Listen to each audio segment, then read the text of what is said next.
আসসালামু আলাইকুম। ফুড কিচেনে আপনাদের স্বাগত। আমি আজকে আপনাদের জন্য নিয়ে এসেছি যে পিঠা, সেটার নাম হলো মৎস্যকন্যা পিঠা।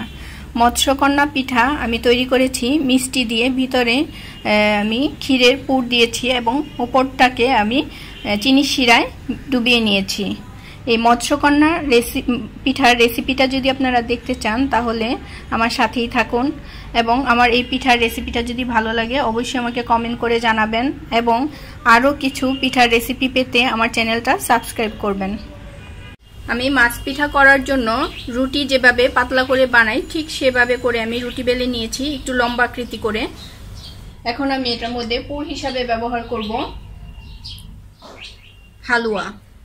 আমি এখানে সুজি আর খিরসা দিয়ে একটা হালুয়া করে নিয়েছি। আমি সেই হালুয়াটাকে চেপে চেপে মাছ আকৃতি করে এভাবে করে বসিয়ে দিলাম। এখন আমি এখান থেকে কেটে নিচ্ছি। এটা একটা মাথার অংশ হবে। মাথার অংশের জন্য আমি প্রথমে উপর থেকে এভাবে করে কেটে নিলাম, তারপরে লেজটা এভাবে বের করে নিব। এখানে এই জায়গাটা লেজ হবে, সেই কারণে আমি এতটুকু কেটে নিলাম।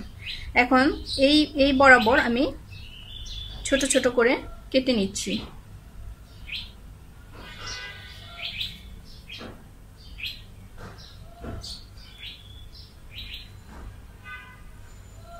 এভাবে করে আমি কেটে নিলাম। এখন সামান্য পরিমাণে একটু পানি, আঙ্গুল ভিজিয়ে ভিজিয়ে একটু পানি লাগিয়ে নিতে হবে চেপে চেপে। এই কারণে আমি পানিটা দিচ্ছি যেন আমি আটাটা যখন এক পাশ থেকে আরেক পাশে নিব তখন সেটা যেন সম্পূর্ণভাবে লেগে থাকে। এই যে দেখেন, আমি এই যে প্রথমে মাথার অংশটা এভাবে করে নিলাম।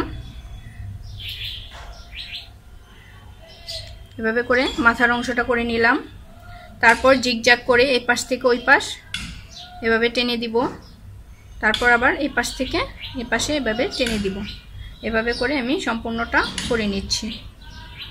খেয়াল রাখতে হবে হালুয়াটা যেন বের হয়ে না যায় এবং কোনো দিক দিয়ে ফাঁকা না থাকে। সেভাবে করে যেভাবে করে চেপে চেপে আমি লাগিয়ে নিচ্ছি। আমি পানিটা দিয়েছি কারণ এই যে আমি এখান দিয়ে লাগিয়ে দিচ্ছি, পানিটা দেওয়ার কারণে এই জায়গাটা খুলে যাবে না।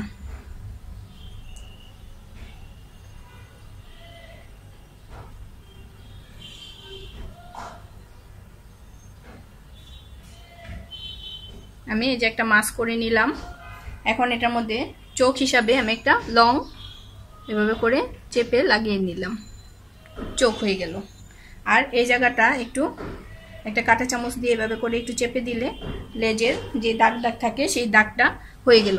এখন আমি এটাকে তেলে ভেজে নিব।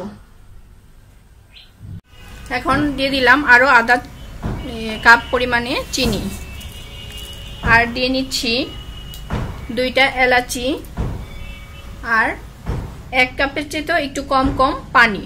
আমি এটা দিয়ে একটা শিরা তৈরি করে নিব। আমি এখন শিরার পানিটা চুলায় বসিয়ে নিয়েছি। আমি এই শিরাটা তৈরি করতে করতে আমি পিঠাগুলা রেডি করে নিচ্ছি। আমি চুলার জালটা কমিয়ে দিচ্ছি।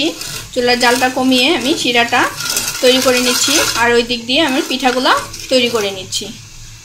পিঠা ভাজার জন্য আমি এখানে চিনি শিরা তৈরি করে নিয়েছি, আর এখানে তেলটা গরম করে নিয়েছি। এখন একটা একটা করে মাছ পিঠা দিয়ে আমি ভেজে চিনি শিরায় দিয়ে দিচ্ছি। আমি এখন মাছ পিঠাগুলোকে এক এক করে তেলের মধ্যে দিয়ে দিচ্ছি। বিসমিল্লাহ। খুব সাবধানে ছাড়বেন, হাতের মধ্যে তেলের ছিটা যেন না আসে।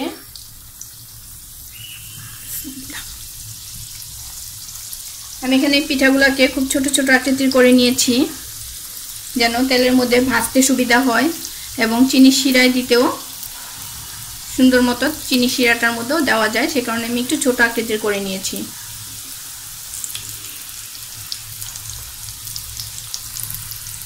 এক পিঠ ভাজা হয়ে গেলে আমি উল্টে আরেক পিঠ ভেজে তারপর চিনি শিরায় দিয়ে নিব।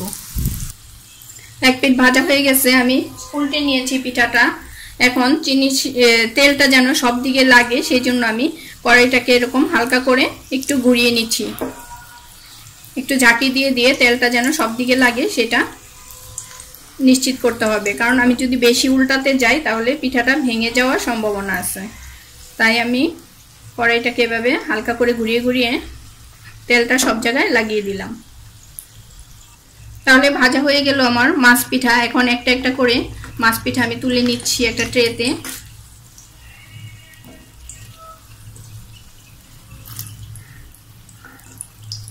আমি একটা ট্রেতে হালকা করে তেলটা ঝরিয়ে এভাবে করে তুলে নিচ্ছি।